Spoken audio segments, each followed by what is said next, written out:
de görüş. Ağrı dişlerim var. İyi akıllı değil. Senin konaklarında çukuralamış çıkaracak mısın?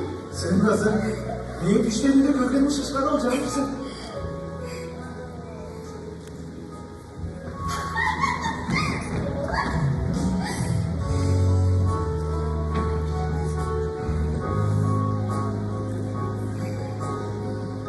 Bana olan diş.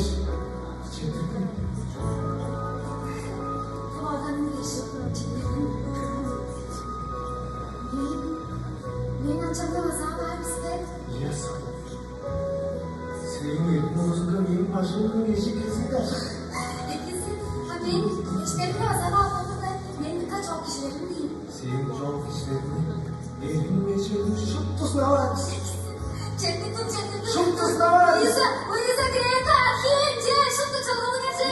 Gece.